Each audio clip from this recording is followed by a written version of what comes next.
Pemirsa, hari ini Ombudsman membagi dirinya menjadi dua tim untuk melakukan sidak di Tangerang dan Bekasi. Apa saja yang menjadi temuan Ombudsman selama sidak akhir tahun ini dan apa tindak lanjutnya? Untuk membahasnya telah hadir bersama saya di studio Komisioner Ombudsman atau anggota Ombudsman Nini Rahayu. Selamat malam, Bu Nini. Bu Nini baru pulang ya, selesai dari sidak. Baru pulang beneran dari sidak. Baru pulang dari sidak. Jadi kemana saja sidak hari ini, Bu Nini, dan apa yang ditemukan? Hari ini saya dengan tim ke Lembaga Pemasyarakatan, lalu ke Stasiun Jatinegara, lalu ke Terminal Bekasi, ke Rumah Sakit Umum Daerah Bekasi, ke Polres Bekasi, lalu ke bendungan yang ada di Bekasi itu karena kan debit air meningkat ya. Jadi saya kemudian juga melihat on the spot situasi di sana. Oke. Gitu. Jadi apa, Bu, sasaran dari sidak yang dilakukan di penghujung tahun ini dan apa saja temuan yang berarti? Ya. Jadi kami Ombudsman ingin memastikan sebetulnya apakah di akhir tahun yang masa libur panjang, kemudian biasanya kan banyak petugas yang cuti begitu ya.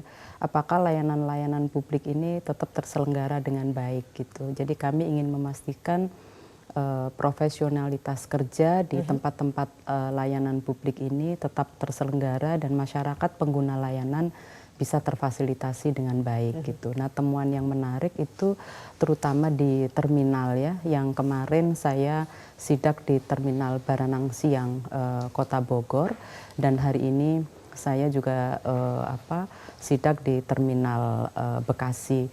Terminal Bekasi memang jauh lebih besar dibanding dengan di Baranang Siang, tapi dua-duanya ini kan terminal bus di kota yang masyarakat kita tahu sangat mendambakan terminal yang nyaman, aman, dan memang fasilitasnya sebagai fasilitas publik dia menjadi fasilitas yang tidak berbayar begitu. Tapi nampaknya yang kami temukan berbeda. Misalnya di Baranang Siang itu malah ada 3 pihak yang banyak pihak yang menguasai terminal ini. Maksudnya begitu. menguasai dalam arti apa nih, Bu? Jadi misalnya membuat pungutan ya, misalnya di toilet itu. Pungutan liar? Jadi ada di toilet itu kami temukan ada pungutan 3.000, 2.000, lebih dari 3 toilet di situ. Lalu kalau saya tanyakan ini yang mengelola siapa gitu. Lalu pelaporannya bagaimana? Kalau ini toilet adalah terminal milik pemerintah begitu, lalu keuangannya masuk kemana gitu. Itu pada saling melempar dan tidak tahu begitu. Loh, petugas yang menjaga saat itu siapa, Bu? Jadi di pihak ketiga kan, tapi pihak ketiga itu mereka bilang saya hanya pelaksana, kami tidak tahu. Ada muncul nama Pak Ujang, ada muncul nama Pak Asep dan lainnya begitu ya.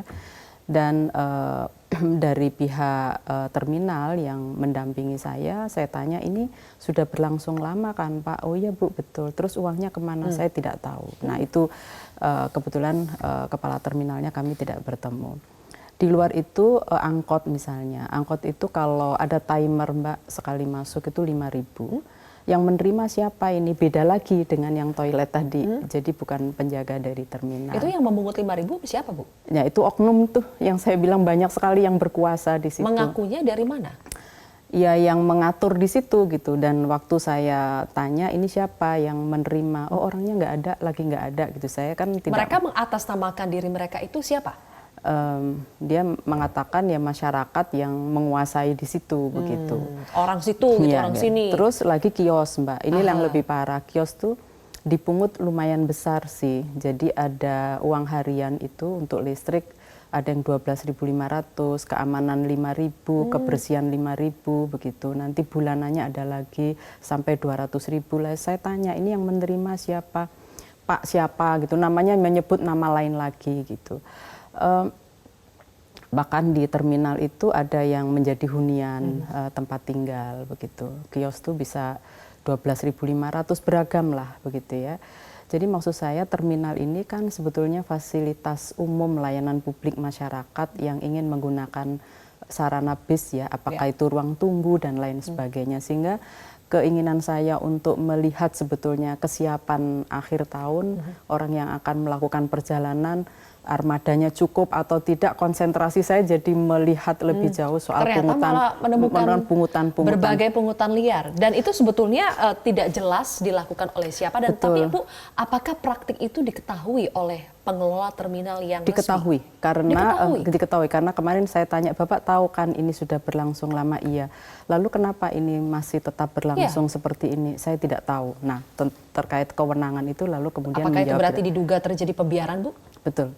Nah, yang lebih fatal lagi di pintu masuk itu ada spanduk, Mbak, mengatasnamakan paguyuban masyarakat yang membuat komunitas begitu, paguyuban yang menghimpun dana dari masyarakat.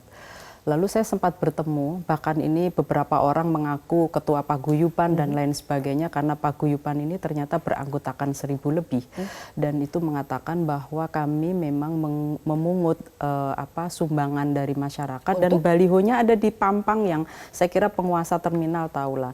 Itu digunakan untuk memperbaiki jalan yang ada di terminal. Benarkah itu digunakan untuk memperbaiki jalan? Iya, yang saya tanya beberapa orang betul gitu, karena memang terminal ini situasinya sedang dalam serah terima antara pemerintah kota dengan Kementerian Perhubungan begitu, karena begitu banyak suara yang berkembang di situ bahwa terminal ini memang akan dialihfungsikan menjadi MRT lah, atau jadi hotel lah, jadi apartemen lah gitu. Jadi kemudian masyarakat bertahan ingin tetap menjadikan ini terminal. Nah, jadi melihat kondisi itu sih kemudian armada tetap jalan kemarin, memang flow-nya tidak terlampau tinggi, meskipun tetap ada yang bagus dalam menyambut akhir tahun. Misalnya posko kesehatan ada, rescue ada, dan kerjasama dengan Polres setempat bagus. Sehingga kalau misalnya ada terkait keamanan, mereka langsung bisa berhubungan dengan Baik, oke. Berarti kita akan bahas nanti lebih lanjut, Bu, soal temuan-temuan yang diduga sebagai pungutan liar tersebut. Seperti apa tindak lanjutnya? Kami akan bahas lebih jauh, tapi kita harus jeda sejenak. Pemirsa, Prime Time News akan kembali sesaat lagi. Baik, kami kembali melanjutkan perbincangan bersama dengan anggota Ombudsman Nini Rahayu. Bu Nini, tadi Anda menceritakan soal temuan yang terlihat di terminal Baranang Siang ya, ada berbagai pungutan liar yang terjadi di toilet, kemudian bis baru masuk juga ada pungutan, di kios-kios juga ada pungutan yang diduga liar. Apalagi temuan, tadi Anda ingin menceritakan temuan yang Anda dapatkan di Terminal Bekasi ya Bu? Ya. Itu seperti apa temuannya? Di Terminal Bekasi hampir sama, itu yang kios juga ada pungutan, dia dipungut 200 sampai 300 per bulan, plus tiap harinya 12.500. Plus 5.000, plus 5.000. Itu untuk warung yang kecil, Mbak. Itu satu oknum saja atau beberapa oknum, Bu? Itu satu orang. Maksudnya yang melakukan pungutan itu ada beberapa oknum? Enggak, hanya ada, kalau ini lebih diorganisir sebenarnya. Lalu pungutan dengan cara yang lain adalah bukti bayar angkot itu kan 2.000 yang diberikan, karena saya tadi langsung spot ngelihat mereka membayar berapa dan bukti pembayarannya seperti apa. Mereka itu menerima bukti pembayaran 2.000 yang tertulis di situ, tapi angkot itu disuruh membayar 4.000. Nah, jadi 2 kali lipat ya. Lalu modus yang lain adalah petugas dan resmi dia pakai tulisan Dishub itu menerima uang tapi salam tempel saja, tidak diberi tanda terima bukti bayar. Dan kalau bus itu antara 5.000 dan 8.000. Kalau 10.000 baru dapat bukti bayar begitu. Itu yang menerima menggunakan pakaian seragam dan Dishub. kami video. Ya. Ada videonya, Bu, ada. Jadi semua kami artinya tadi langsung kami minta Pak Kepala Terminal untuk memberikan perhatian, meskipun Kepala Terminal tentu menekankan bahwa setiap bus yang masuk ke terminal biaya retribusi harus ditunjukkan dengan bukti bayar. Jadi memang ada biaya pungutan retribusi yang resmi, tapi sebetulnya selama ini jumlah yang dibayarkan dengan jumlah yang seharusnya itu berbeda, Bu? Berbeda, dan karena tadi tidak diberi bukti bayar sehingga masuk kantong kan begitu. Oke, Bu, karena tinggal 2 menit lagi ini, Bu. tindak lanjut dari semua temuan terkait dengan pelayanan publik yang didapatkan Ombudsman ini akan dibawa kemana? Iya, oke. Tadi kan kami juga ke lapas ya, menarik juga tuh di lapas perlu mendapatkan perhatian. Beberapa sih lapas sudah berjalan baik ya, seperti kemarin kami ke lapas yang ada di Kota Bogor itu bagus ya gitu. Tapi kami juga melihat di Cibinong kemarin ruang isolasi malah dipakai untuk para napi koruptor. Nah, padahal ruang isolasi Dipakai untuk apa tuh, Bu? ya hunian para koruptor gitu. Padahal ruang isolasi itu kan ruang pembinaan untuk memberikan efek jera, dan itu akhirnya punya implikasi. Mereka yang punya efek jera justru dikumpulkan oleh penghuni awal di lapas yang seharusnya itu mulai pembinaan. Jadi yang udah dapat hukuman dicampur dengan mereka yang baru datang.